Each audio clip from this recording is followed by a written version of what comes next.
You're listening to Invited In with Christine Boyle, where disability and faith meet. Here's your host, Christine Boyle. You are invited in.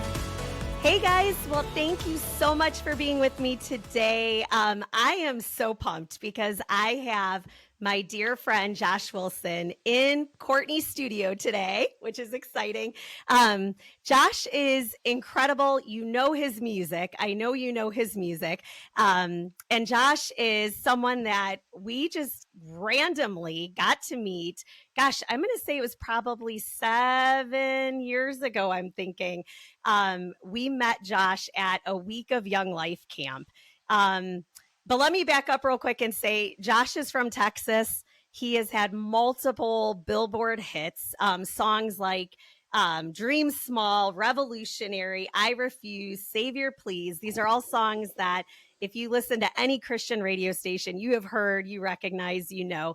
And one of the things I love most about Josh is just over the couple years of getting to know him, we had the opportunity to invite him to just play a bigger role in our family's life. And so I'm going to get to share with you a little bit about that. But one of the most significant things was he was actually at Courtney's funeral and got to sing and play at her funeral, which was such a beautiful gift to us. And she just adored him and his family. And so it was a way to just honor her as well. So Josh, thank you for being here. I'm so excited to have you. Yeah, it's thanks such an for having honor. me. I've been looking forward to this, and it's good to chat with you and see you on camera. And Yes. Thanks to everybody tuning in. It's going to be a fun time. Oh, it is. It is. Okay, so let me share how we got to meet. So the funny thing about Young Life, and I don't even know if you've picked up on this yet, Josh, but a lot of Young Life people don't listen to Christian music. Like I remember being at our all-staff conference and Phil Wickham's on stage and he's like, you guys probably don't know who I am. And I about died. Yeah. So, it's just kind of the nature of Young Life. So I remember we get to Young Life Camp. We're checking into our little cottage. And my husband, so Dan, he sees on the door next to ours, Josh Wilson. And we're like, oh my gosh, like Josh Wilson, the singer from the radio. And I hope this isn't offensive, but the guy walking us to our cabin was like, I don't know. And then we find out it is him. And Dan about died because no joke, your Christmas song, Jesus is Alive. And you know this about Dan. This is, Dan's number one favorite song. We have been fans for a long time. And so, yes, we were a little starstruck to be sharing a side-by-side cottage with you and Becca and Asher 7 years ago, whatever that was. But the cool thing was you were at Young Life Camp. I think it was 2 years in a row you came. I know it was at least 2 years. And you were just there leading the kids in crazy fun Young Life songs. And I know you did the outdoor concert and all of that.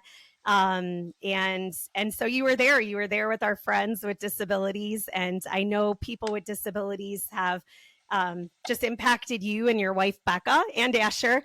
And so I just wanted to just talk to you a little bit about that to start off with, because obviously this is Invited In, where disability and faith meet. And my goal is always, I want people to hear, even if disability isn't a part of their journey personally, I want them to just hear from someone like you who, you don't necessarily have someone living in your household with a disability, but yet this is a population you have grown to love and care about. And so tell us a little bit about, your experience with Young Life and working with adults and people with disabilities and just your love for them that I know you have. Yeah, well, first of all, that's so funny about you guys seeing my name on the cabin, and hilarious that he didn't know me, and not surprising at all. I've been doing this a long time, and it's interesting. I can guarantee every time I play a concert, there's at least 5 people who come up to me and say, I didn't know you sang this song and this song and this song. It's because my music's been played on the radio for years, but nobody knows my name. And that's okay because I don't want to be famous. I just live a normal life. I'm not famous, and that's the way I want it. But yeah, to your point, Young Life crowd doesn't necessarily listen to Christian music, so they also haven't heard my songs. It's like, I don't know his name, I don't know his songs. He's just doing rec with us. Anyway, yeah, so it's interesting because my foray into Young Life was through my friends with disabilities, because both my wife Becca and I have had a heart for people with disabilities for as long as we both can remember. As children, we had friends. I remember one of my friend Jonathan had a sister, Mary Claire. She had Down syndrome, and had just so much fun getting to know her, and we played with her, and she was just she felt like a little sister to me, because she was a bit younger, but she was really special to me. And I remember another man at my church, Roger, who he was just one of the most loving, happy guys I'd ever met. And as I grew into an adult, went to college, and started, playing my music. So I do that for a living. I write, I record, and I tour. That's how I spend my time. And my wife Becca, who is the best person, she's just amazing. She started looking for places to volunteer here in Nashville. And actually, the way we found out about Young Life was from moving into this house that I'm in right now. We were pulling out the for sale sign, literally pulling it out in our yard, and all of a sudden we hear this voice from behind us say, "Hello." And we turn around, and it's this, at the time he must have been 25, man named Jay with disabilities, and we call him the neighborhood mayor, because anytime someone moves in, he's meeting them, he's saying hello, he gets to know everybody. Yes. He rides his bike around all day, every day, just talking to people, hanging out. He's very social. So we're pulling out the for sale sign. He's the first person we met in this neighborhood. And Jay has autism and cerebral palsy, and was a part of Young Life Capernaum, which we had never heard of. We'd heard of Young Life, but not Capernaum.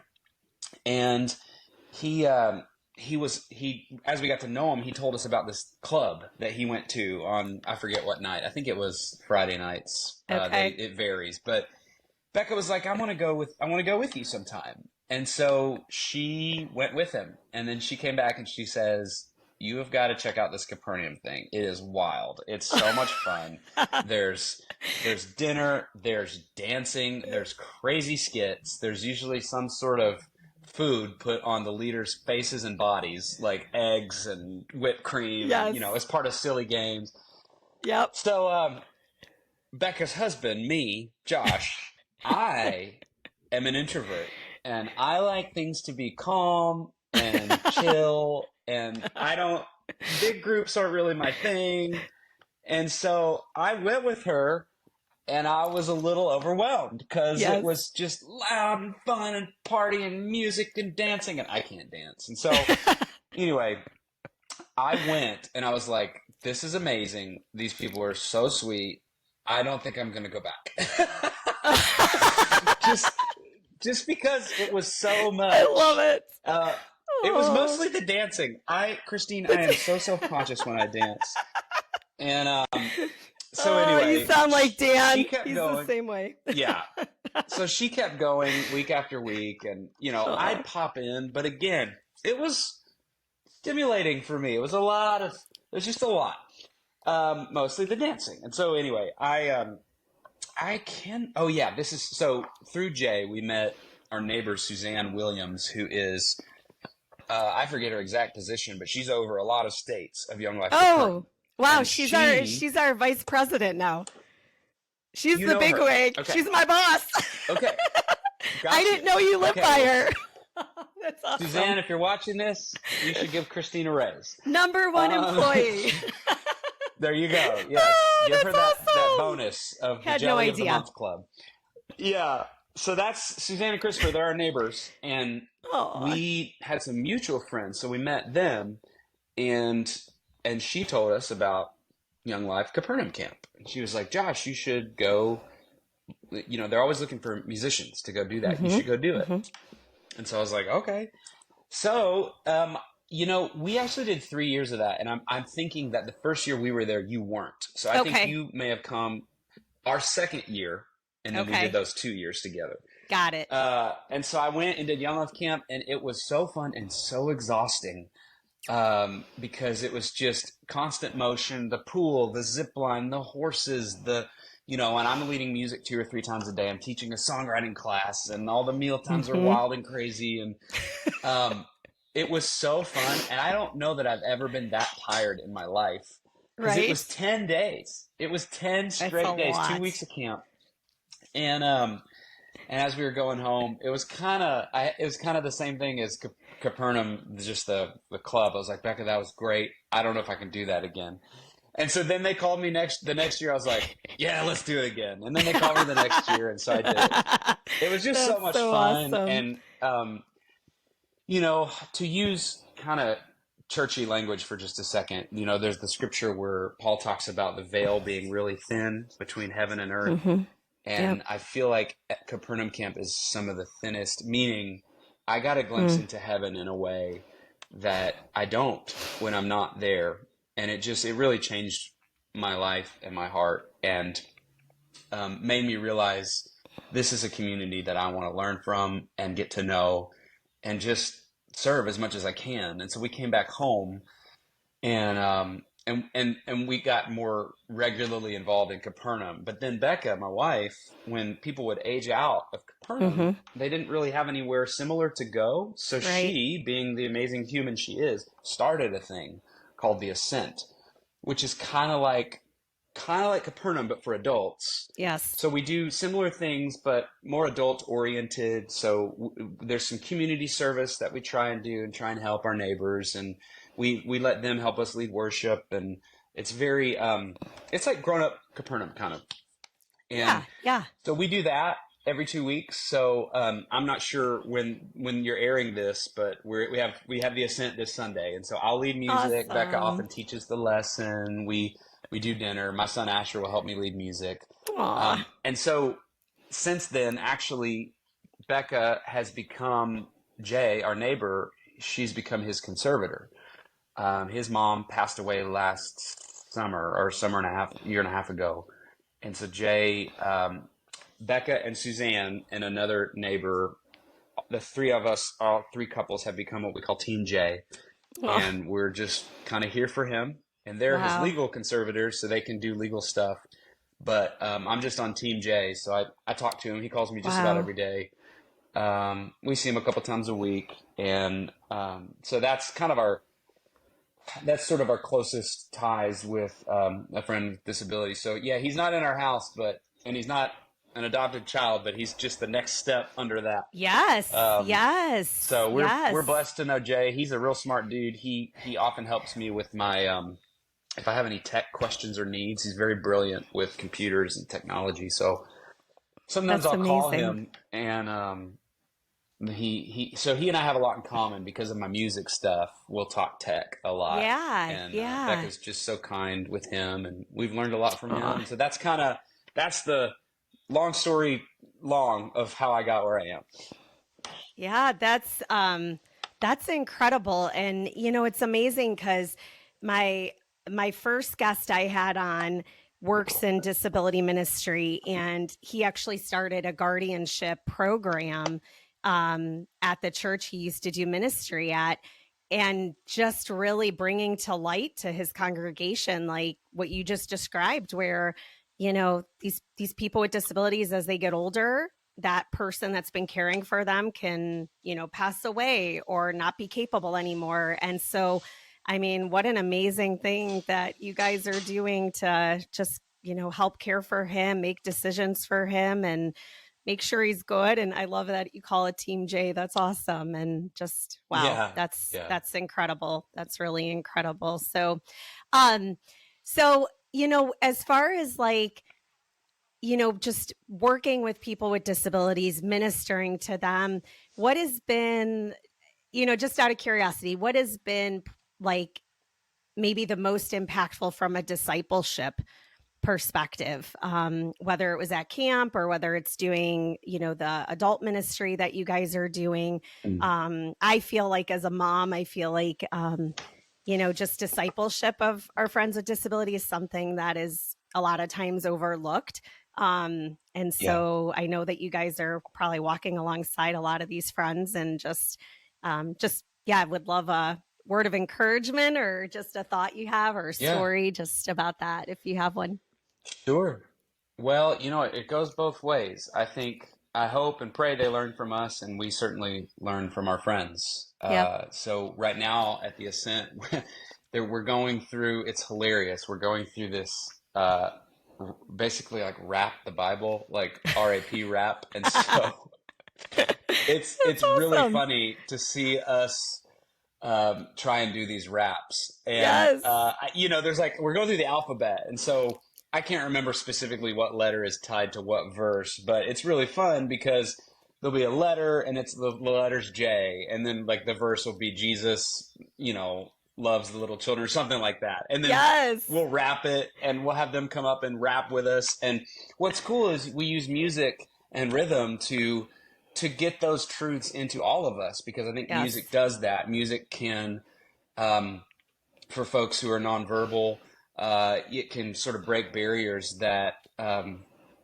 don't know, it can just get places in our hearts and our spirits that words don't always. And especially, if I'm up there trying to give some boring Bible study and I'm not doing a great job. Sometimes music will sort of bypass all of that and get into our hearts in a different way. So that's been really neat to see. I talk about the veil being thin and learning from my friends with disabilities. That's a place, I just love spending time with Jay and with my friends at the Ascent, with, Clay and Andrew and Christy and all my friends, because, I was just on tour with another Christian artist named Brandon Heath, and he has a song called Jesus in Disguise. And it's a quote from Mother Teresa.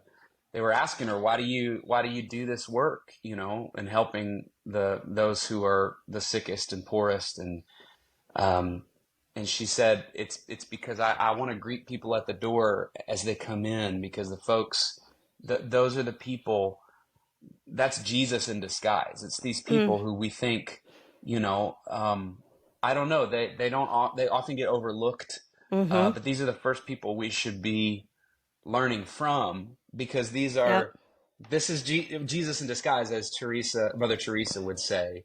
And so the discipleship has come the other way for me. Yeah. I think I sometimes go into those situations thinking, what can I offer? And of course I want to serve as much as I can, but also leaving going, I think I probably got more out of that than of course. they did from me. Yes. What's it been like for Asher? Just having this exposure and these opportunities. So Asher, I'm biased. He's such a neat kid. But him growing up around all this, it's just normal. These are just his friends. He doesn't talk to them differently. He doesn't treat them differently. He's got friends in his class with disabilities, and his teacher, we're so proud. She talks about how kind and patient he is. Aww. And none of it's weird or different. It's just, that's my friend, insert name here, and my class, and they're my friend. Yep. And so Capernaum and Young Life and the Ascent and Jay, all of these things, that's just his buds, just part of life. And so it's, Becca and I had some of that sort of exposure to friends with disabilities growing up, but not as much as Asher. And it's I also feel like society, it's gotten more normalized and more accepted. People treat others with more kindness. It's just not as sort of tucked away as it used to be. Sure. And I'm really happy for our kids that get to grow up. I know we have a lot of work to do, but they get to grow up. If you compare it to 30 years ago, it's just so much better than it was. Asher's reaping those benefits. That's awesome. I remember the first year I met him, like he's at a camp with 500, 400 kids with disabilities. And I mean, he was just unfazed by it. I mean, he did so well. And, it's incredible when kids can be invited in, or, in your case, this is your son who just, went to camp with you. And so by default, he's just kind of there. But then this becomes part of his story. And, I know, Autumn, my niece, and just like the impact Courtney had on her, like she met Christ because of Courtney, it's like, so it's just always just blows me away. Like when you get those opportunities to invite kids without disabilities in, and like when they are invited in, like, man, they usually do really well and it changes them, like you said. So yeah. Oh, well, I love what you guys are doing. That's so awesome. And, I would say like just one of the biggest disability conferences in the country is coming up in May. And last year when I was there are so many ministries that have started like Ascent simply because our friends age out of Capernaum. And it's really cool to see people just saying there's this need and we're going to start something. Yep. And so I love what you guys are doing, and man, just appreciate it a ton, especially with, Kevin's almost 21. So, those are the things I have to start thinking about too. So yeah. Yeah, because isn't it 22? Isn't 22 sort of the 22? Cap for Capernaum? Yeah, it is. Yeah. Well, talk to Becca. She can tell you how to start something. Not that you don't know how. You're a mover and shaker. Yeah, but yeah, no, it's encouraging though. And it just, again, shows like we have to have a plan for our friends when they do age out. So thank you for what you guys are doing. I mean, it's amazing. And I know it's so needed. So I always say like age 22 is like the worst age because, you're losing school, you're losing a lot of these programs you've been in as a kid, and the parents grieve it too. Yeah. So it's, I know it's ministry to the families as well. So so thank you for that. Yeah. I was thinking about, just because I love Becca so much, I was thinking about a funny story I wanted to share about Young Life Camp with her. So I don't know, you probably maybe don't know this well because you were up on stage, but we would always dip Court in her wheelchair. And we do the same thing with Kev, like almost where like she's flat on her back in her wheelchair. And we went up on stage, I think, at one point, and I had Court and I'm dipping her, and Becca tells me this story, how this woman was standing next to her, in the audience, and was like, is it okay what that lady's doing to that kid? And Becca in her sweet little voice was like, well, that's her mom. And I just about died. Like she was like, just this lady, I guess, was like, oh my gosh, because we would get so wild. Yes.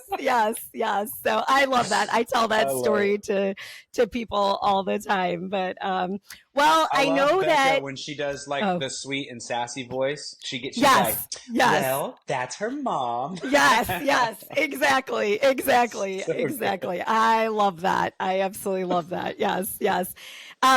So there's a really amazing song that you wrote. It's still not released, right? Or is it? Christine, I'm sad to say I haven't even recorded it yet. I got to get that thing recorded for one boring reason or another. It hasn't made it into the world, but I've played it for y'all more times than I've played it for anyone else. So you sure make me feel good about it. Oh, we love it. And so this song that Josh is going to sing for us, it's called Wonderfully Made, and kind of like he said, it's a song about his friends with disabilities, and it was so impactful to us that there was just a couple times, I think it was Court's birthday. She was spending her birthday in the hospital the one time. There was another occasion that you sang it to her, so 2 times, and then at her funeral you sang it as well.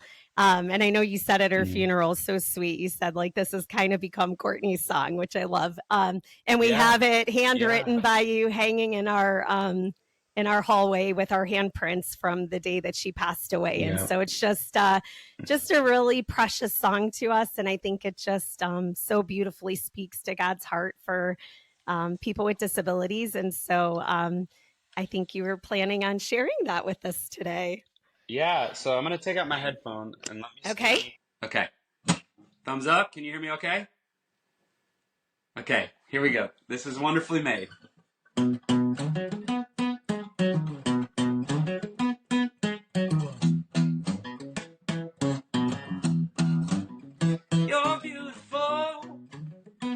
Don't you forget it, a pure miracle, made in God's image. You are a masterpiece, shine like the star, and you were made to be exactly who you are. Every time I look at you, I see the love of God inside your eyes. So keep on doing what you do, yet don't believe the world and all its lies. You are wonderfully made, you are wonderfully made by God. Out of the way that you light up the room when you smile like you do. 'Cause you're wonderfully made, don't you dare be afraid to be who you are. 'Cause who you are is nothing less than wonderfully made. I dare you to dance like no one's watching. I dare you to laugh. Those haters talking, 'cause I love you just the way you are. God doesn't make mistakes. You are a living, breathing work of art. You're wonderfully made. You are wonderfully made by God. I love the way that you light up the room. You smile like you do. 'Cause you're wonderfully made. Don't you dare be afraid to be who you are. 'Cause who you are is nothing less than wonderfully made.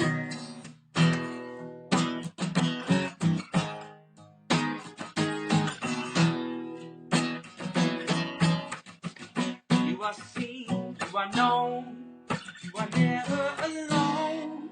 You are needed, you are loved, you're more than enough. You are seen, you are known, you are never alone. You are needed, you are loved, you're more than enough. You are wonderfully made. Yeah, you're wonderfully made. You are wonderfully made by God. I love the way that you light up the room when you smile like you do. Wonderfully made. Don't you dare be afraid to be who you are. 'Cause who you are is fully loved and wonderfully made.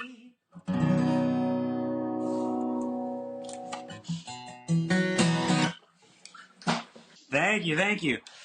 All right, I think you're still muted. I think I'm unmuted now. Yes. Okay. Yay. That was awesome. Oh, I love that song. I think you should convince Suzanne to like buy the rights to it, and it should be the Young Life Capernaum theme song. Just my opinion. But it's perfect. It's so perfect. Here's what I'm gonna do. I'm gonna put that in my journal, in my to-do list. Suzanne, wonderfully. Yes. made. Honestly. I'm gonna ask her if she thinks there's a good place we could use that. Yes. On it. It's I mean, honestly, it's perfect. It's so perfect. Oh, thank you so much for playing that. I appreciate it. Oh, it's so good. Yeah, you so bet. good. Well, I want to kind of transition over to just kind of some of the things, I follow you closely on Facebook and Instagram, and just always so drawn into the things you're sharing that are going on in your life. And it's probably maybe been in the last, I don't know, I don't even want to guess. I'll let you say how long it's been since you kind of started sharing about, your history with alcoholism and just, recovering from alcoholism. And I remember seeing the posts when I was kind of like watching and like, wow, like you're a little shocked because you just had no idea. And yet I just was so moved by like, this has to be so scary to put out there and share that with people. And so, and this is really what it's funny because, I know you love people with disabilities and I know your heart. But it was really, the mental health struggles that you share about so transparently.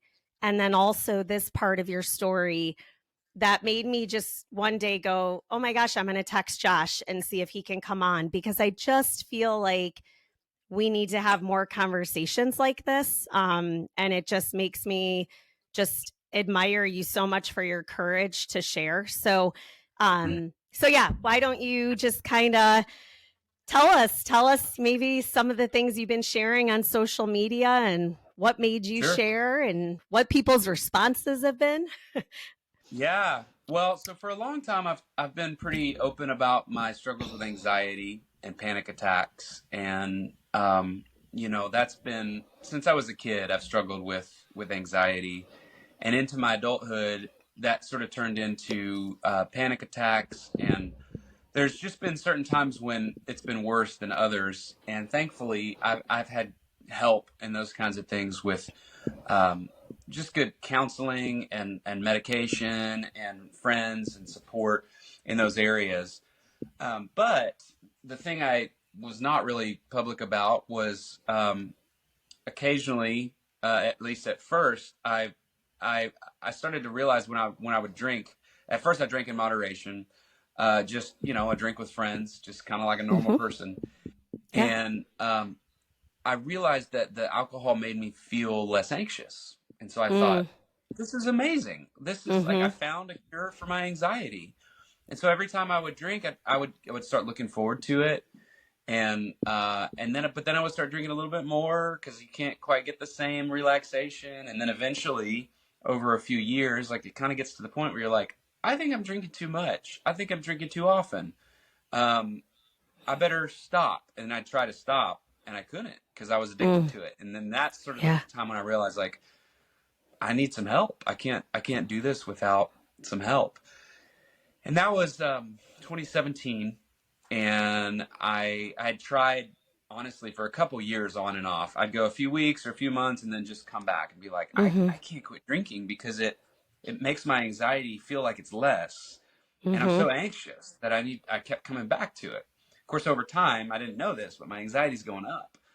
Mm. Um, and Anyway, in 2017, I finally was like, I got to tell somebody. And so I called my friend James and said, "Hey man, I'm drinking too much and I can't stop. I need some help. I need to tell my wife." I was hiding my problem from her, and I told him because I wasn't quite ready to tell Becca, but I was like, Mm. I got to tell somebody so that you can keep me accountable to tell her. Like in the next month, I need to tell her. And eventually I did. And I went to my counselor, and he recommended or referred me to an addiction therapist who I met with for a year. And that was in 2017. And I've been sober from alcohol for almost 7 years now. Wow. And so, you're right. I didn't talk publicly about it until just last year, Yeah. for a couple reasons. One, I wasn't sure I could stay quit because I was addicted. It was like, I'm Mm-hmm. going to do my best to stop, but I don't want to tell anybody about this in case it doesn't stick. So I wanted to get a few years under my belt. And also, I've heard it said that we should speak from our scars and not our open wounds. You don't want to bleed all over people. So I wanted to wait until Mm-hmm. I had some time and experience and wisdom in sobriety before I started talking. But then I had waited so long that I was like, well, now it's kind of weird that I've waited so long to talk about it. And I think this is Mm. honestly just the enemy trying to get me to not talk about it. Because I think Mm-hmm. when I talk about it, you asked about the response. Nobody, zero people have said, I can't believe you did that, or you should be ashamed of yourselves. If anyone says something, it's usually, thank you for your honesty, thank you for your vulnerability, Mm-hmm. or I struggle with that too. I'm so glad you said something. And Yes. that was the lie that I was believing, is if I'm honest about this, people are going to think less of me. And nobody Mm. thinks less of you for being honest. They usually go, wow, me too. Like, let's help each Yep. other in this, whatever it is. And so you're Yes. right. On my socials, I've been talking about anxiety and depression, both of which I've dealt with, and addiction and recovery, both of which I've dealt with. And now I'm getting ready to release a bunch of songs about that. I've got a project called Mm. Mental Help that's coming out in May or June. It's got 11 songs on it. The first song is out. It's called It Gets Better. The second song is called Mm. Jesus and Therapy. That comes out on April 19th. And Wow. so tons of music coming out about this. And my MO these days is just to tell the truth wherever I am. Yeah. Yeah. It's just a lot easier. It's a lot more freeing and a lot more fun to just be honest. Not that Yeah. I was lying, but I was only showing people like this much of myself. And now I'm just like, Yes. look, I'm messed up. That's why I need Jesus. I'm not Mm-hmm. perfect. Neither are you. Like, what are we going to do about it? Like, let's start there Yep. rather than what we sometimes do in church is try and act like I'm a Christian, so I guess I'm supposed to have it all together. And that's literally the opposite. I'm a Christian because I don't, and because I need Jesus to Yes. hold me together. Yes, yes, yes. I love that. And I'm sure I mean, even for me, it was like just this breath of fresh air to just hear you share. And for someone who is walking through the same things as you, I mean, I can only imagine it's just got to feel so comforting to know they're not alone and that there's hope and that there's help. And Yeah. um yeah, and I'm so glad you've gotten that feedback. I've wondered how have people Yeah. responded to him in this, and I'm so thankful to hear that nobody has, you know, been jerky or condescending to Yeah. you or anything. I mean, that's so good. And I'm sure that just spurs you on to keep doing it then, to keep It sharing. I does. mean, that's so good. That's so good. So the mental health piece, that's more of kind of the ongoing then for you, just kind of always Yeah. working through those things. Yeah. Yeah. It kind of comes and goes in seasons. I'm in a good spot right now with, I do a lot of different things to take care of my mental health. Um, I exercise every day. I worked out this morning, and that's great for my body, but it's mostly for my mental health. I just Mhm. getting Mhm. myself moving has been Yep. amazing. Trying to eat healthy, counseling when I need it. I take anxiety Mhm. medication every day, which helps with both that and depression. So it kind of keeps me leveled out. Yep. And staying plugged into my church and close to my friends, it's just kind of all of it. Yes. And I'm thankful to be in a good season. I actually, when I played for Court's funeral, that was my first stop on a trip of 6,000 miles. I was headed to California, and I drove from here to you by myself from there, playing shows all the way to California. And in the middle of that trip, I had a mental breakdown. I was alone. It Oh. was winter, um, and I was having panic attacks. And I called Becca, and you know, I don't know, I'm not Courtney, Christine. I don't know if you've ever been given the right Bible verse at the wrong time. Mm. Um, Thankfully, when I called back and said I can't finish this, she's very sensitive to that and was like, you know what, I'm coming to you. So she flew to where I Mm. was. She drove with me to two shows, and when she had to go home, I had another friend hop in the car. He came to two Wow. shows, and then he had to fly home. I had another friend come in. It was a relay race to get me back home. And I got back home. I took the Wow. time off that I needed. I got the help that I needed, and sort of Yep. recentered and resettled. And since then, that was, let's see, was that March, I believe, of it's 2024, isn't 2021. it? It is. Yes. Yes. Yes. Yes. Yes. Yeesh. Yeah. Um, 2022 then, if it was around the it was time of March of Court's funeral. 2022. Yes. Yeah, Yep. Yep. that was the beginning of that journey. Mhm. Since May of 22, I've been on a lot steadier ground, and I'm so thankful. So And good. now I'm just trying to write songs about it, encourage other people. That's Hmm. what It Gets Better is about. Not that we're guaranteed that things are going to be like better or easy in this life, but for those of us who follow Jesus, it's in this life or the next. Mhm. Eventually, all sad things come untrue. It's going to get better. Yes. And we Yes. have hope in the meantime, no matter what happens. Even if you have a mental breakdown in Montana, Yeah. it's going to get better. Yes. Yes. So, Yes. Yes. It's I'm guessing you've experienced just kind of like what you said about the whole alcoholism and what are people going to think or say. Um, but when it comes to mental health, I know that, as a country, we're moving forward trying to break down that stigma. yeah. Um, what I guess what are your thoughts? What are your thoughts about that? Do you feel like what your experiences have been? I mean, do you feel like the greatest thing you can do is just share, or what have you felt about the stigma? Do you still run into people who are like, you shouldn't be sharing that? Like it's Yeah. a weird topic, and Yep. People still look at it as really, really private. And I just am Sure. curious how you've processed that. Yeah. Yeah. There's a Drew Holcomb song. It's called "Find Your People," and that's what I feel like it is. It's my story is mine, and it's precious to me. And when I share it, if it's not for you, that's okay. It may not be for you, but I know it's for some people. Yes. And I've had enough of I struggle with that too, to know that I'm not alone and I'm not weird. And regarding mental health, I think if you have ever taken an Advil, or if you wear glasses, or if you do anything to help this broken body, our brain's just part of that whole system. And Yes. sometimes it just doesn't work properly. And medication, I'm not recommend. This is not medical advice, but it saved my life. I'm on an SSRI, anxiety medication. I mean, I'm so thankful for it, and it's not weird. And I'm thankful that the stigma's coming down.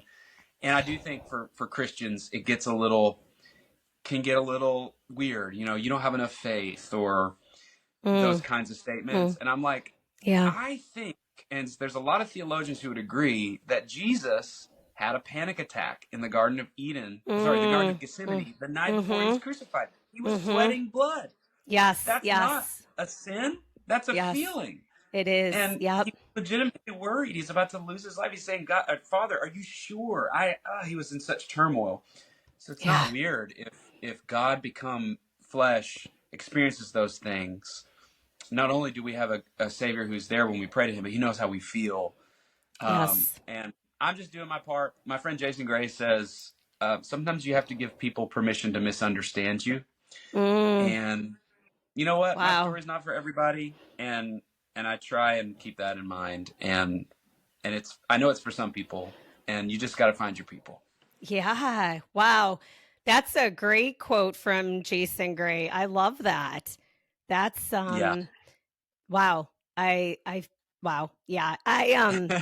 So on my second podcast, I had shared about, well, no, maybe it was my first one. I can't remember, but either way, I always say that disability's been part of my journey since, Courtney was born. And I knew God was calling me to share about my dad. Now, my dad is paranoid schizophrenic, has been since I was a year old. It's impacted every aspect of my life. Like, I'm his legal guardian. He's like my third special needs child, right? In some ways. And yet we're super tight. Like, we're so close. And but this has been part of my story. And Josh, like, when I was recording that first podcast, and people who know me and spend time with me know about my dad. It's not like it was a secret, but I was raised with it being a secret. It was just say your dad's retired. Just say that's why he doesn't work, things like that. And so to publicly, in a very public way on a podcast, to verbalize my dad is schizophrenic, he has been disabled almost my entire life, was like, whew, like it was hard. And not because, but and again, like, I love that you said, like, this is like wearing glasses. This is like taking an Advil. But yet it's more work to get that out there. But my hope and my prayer is, the more I say that, the more I share that I'm helping to, break down those stigmas, because it is so stigmatizing. It really is. And it's just it's so mental health is a huge part of my life too, with my dad. And it's just defines so much of our family and again, who I am, on a daily basis. But I definitely can understand the stigma that's there in our culture, and how we have to be advocates and work hard to create change too, like, it's not just affecting us. It's not just your story or my story. It's creating a way for others to share their stories too and find help. And, it's huge. It's absolutely huge. And if we're honest about those things, it helps in a few ways. The first is that if you're honest about the problem, you can find better solutions. Yes. With whatever you're dealing with or your loved ones, if you can say out loud, here's what's happening, it normalizes it. You can find better solutions because you know the problem. It also Yes. gives you grace and empathy for the person struggling with that thing. When you think, Yes. how could they have treated me that way? Mm. Well, Mm-hmm. at the end of the day, they probably shouldn't have said or done that thing, but it gives you a little bit of understanding of like, oh, they're in a pit of depression right now. What they said to or about me, they don't really mean that. That's coming from a place of Yes. pain and fear and hurt. Um, Yes. so I think it's just helpful to talk about that stuff, to destigmatize it, and to get the help we need, and just be honest about it. Yeah. Yes. Yes. Well, and it makes me think about, since this podcast is really meant to be about disability and who Jesus is in the midst of disability. um I hosted a conference in this last summer for moms of kids with disabilities and chronic illness, and we used a counseling center to host it at. And this counselor kind of did a little quick take for us, and I basically asked her, I said, so do we just all need counseling, all of us moms? And she was like, yes, you all do. And really it's because the things we've seen, the things we've experienced, and even the quote you just gave of Jason Gray, being misunderstood, like that's such a part of the advocacy and the care and the things that you're walking through as a Yeah. caregiver and as a parent. And your life just is so different than other people's. So I know you're not a special needs parent, but you are Team J. So you have a little glimpse into loving someone and loving a lot of people with disabilities. But I guess, if you had a word of encouragement for someone who thinks they can keep it all together, because here's the challenge, I would say, with people who are caregivers. You have to be on constantly. um so many of Mhm. my friends and I talk about, you don't have time to cope Yeah. because the next day's here and you're back on and you're caregiving. And so again, I know this is a little tricky to probably enter into, but I mean, I'm just wondering if you have a word of encouragement of how important is this? Like, how Mm. important of a priority does counseling help, having Yeah. those people around you, community? I mean, like, Yeah. would you be dead if you didn't have that? Like, would you be here? Would Josh Wilson be here if you didn't have those things in your life? I mean, It's hard to say. I think regarding the alcohol, you know, I quit 7 years ago. Had I continued at the pace I was, be sick. That's for sure. yeah, Um, yeah, so, and you're right. I can't speak from experience on being a caregiver, um, but I can speak just as a human and community. Is none of us are meant to do this alone.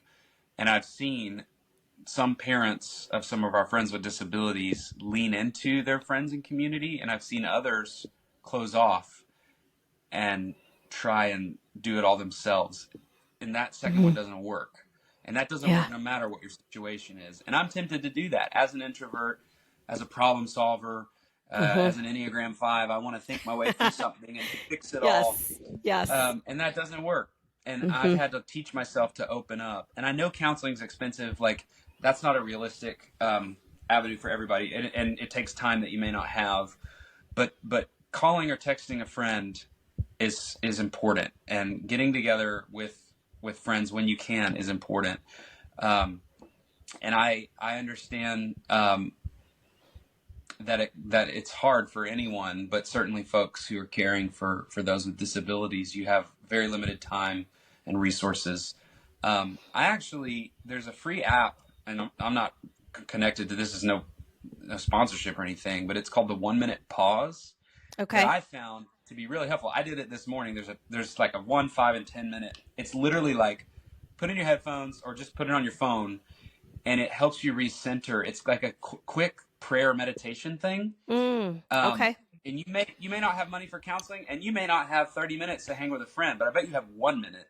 yes, Um, and it helps you recenter on essentially like handing everything to Jesus. I remember the first time I did it, I just wept. It was 1 minute long, and I'm like crying, and I'm like, what's going on? And that helps me recenter. It's called 1 minute pause. Okay. And Okay. so there's a little practical thing you could look at. But yeah, we need each other. We need Jesus. And Christine, I admire you and Dan and Kev, and just your kindness and resilience and faith and hope. And I don't know. The world's a tough place to be, It and y'all is. make it a brighter place. Oh, And well, thanks. I and I'm just appreciate that. Well, and I think too, my understanding, just as we've gone through like grief counseling, um, for us, it's been a lot of trial and error. I would say that there's been, a counselor we went to, tried once and said, well, that didn't feel right. But I yeah, also just through doing a lot of research, I didn't even realize this, but it seems like there's a lot of online counseling, which, yeah, to me is like when just like how we love that virtual visits with a physician came to be during COVID, right? Like, just yeah. that's an option too. And, so I think it's an important conversation to have. The last question I just want to ask you is, as far as mental health goes, what have you seen what do you feel like the church is doing well, and what do you feel like the church needs to do better at when it comes to mental Hmm. health? Wow. Well, I travel around and see a lot of different churches, and every church is different. But I feel like on the whole, the church is doing a good job of talking about these things and addressing them and being Yeah. honest, in a way that Yeah. they didn't used to. So that's great. Maybe where some churches might not be doing as well is like leaning into the wisdom and advice of professionals in the field. Mm. I think sometimes we think everything is a spiritual matter to be prayed away. And I think prayer is Mm. very important. And I think all of this, like spirituality, is interwoven with mental health. But sometimes seeing a certified therapist or a psychiatrist or a doctor, people who specialize in these things, Yeah. again, I mean, it can change everything. So sometimes I feel our church had they called a digital trauma specialist come in. We were doing a digital fast from all our devices for like 40 days. And he had a expert in the field come in and speak before we did it. And I just really appreciated that, because these people Mm-hmm. dedicate their lives to trying to help people. And I think our church leaders are brilliant on the things of theology and the Lord. And I think they could do a better job partnering with folks who know more of the ins and outs of our neurology and our brains and emotions Yeah. and things like that. Yeah. That'd be what I say. Yeah, no, that makes perfect sense. You kind of want to understand the root of, why is my body responding this way? Why is my brain responding this way? I mean, there's science to it, Yeah. right? So Yeah. yeah, I think that's great feedback. Yeah.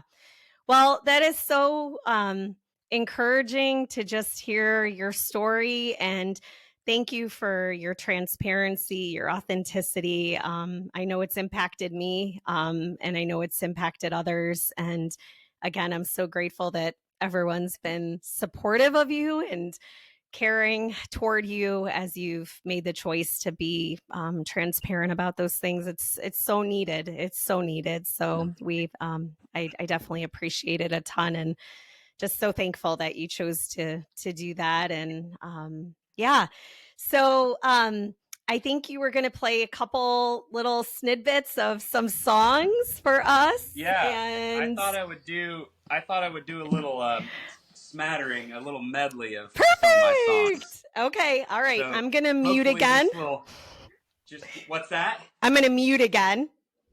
Oh, good idea. Okay. Yes. Okay. Yeah, so all right. I'll just play a few songs from, I've been doing this for almost 20 years, so I'll just play a verse and a chorus of a few things, and if you like it, you can check out my music at joshwilsonmusic.com. Since we were talking about mental health, let's start with things that I'm afraid of. when I am shaking and my heart's pounding. You always take me, make me lie down in peaceful fields where I can clear my head. 'Cause I get so overcome with anxiety. There's an enemy living inside of me, like a mocker yelling out telling lies to me. And I don't feel brave, but I don't have to be, 'cause I walk through the valley of shadows. It scared me half to death. You're with me everywhere I go, so I won't be looking. My fears would surely kill me if I didn't know the truth. The things that I'm afraid of are afraid of you. This one's called It Gets Better.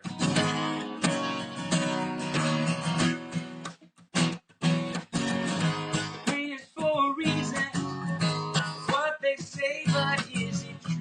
They tell me it's a season, but they don't know what I've been through until I stop the bleeding. The words are soaked inside my womb. I haven't stopped believing. It's just really hard to see it. Wish I could talk to my future self. What would I say? 'Cause I need some help. Don't be afraid. Just get through today. The maker of heaven and earth is making a way. Take a deep breath. Take the next step.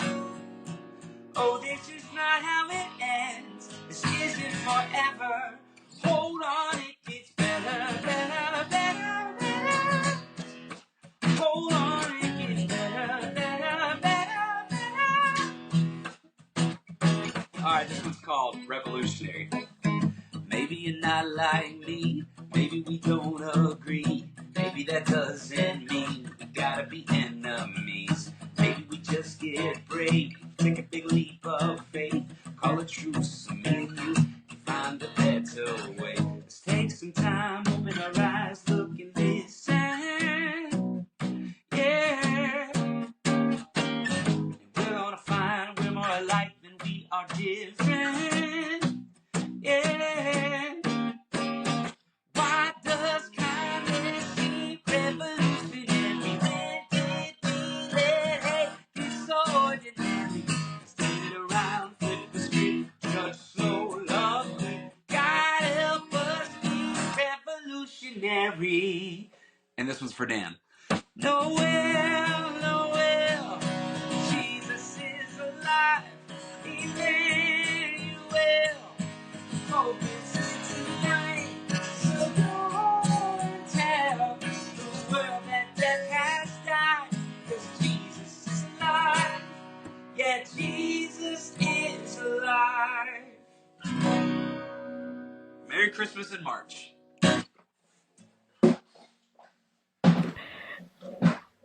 That's awesome. Oh, thanks, Josh. That was so great. Oh, Dan's going to be so pumped. I forgot to tell you, he wanted a shout out. So he's going to be so excited. Oh, that's awesome. Well, can I pray for you? Yes. Is that okay? Okay. All right. Yes. Jesus, thank you for my friend Josh and Becca and Asher, Lord. What a gift to just get to know them over the years, Lord. And I just thank you for Josh for just the way that he is serving you in such a variety of ways, Lord, from just caring and loving people with disabilities in his community, Lord, to just serving all of us with his music. And now, Lord, just testifying to your goodness in his life and the help and the hope that you bring when we're struggling, Lord. And so I thank you for his example and for his love for you, Jesus. And just thank you for this time that we had today. I pray that people listening would just be encouraged, Lord, and see that there's hope and help that comes from you, Lord. In Jesus' name we pray. Amen. Thanks, Josh. Thanks, so grateful to be with you. Take care. And guys, thanks for joining us today. Again, it's joshwilsonmusic.com, correct? I want to make sure. Right. Okay. That's so right. check out Josh Wilson. Socials. Yep. Send me. Do you see this bubble? That's awesome. I know. It's like, how did you do that? I'm not good at tech, so I don't have a clue about stuff like that. But I'm getting there. But that was cool. Like picked up on it. Yeah, find me on my socials. That was Everybody awesome. Come say hey on Instagram.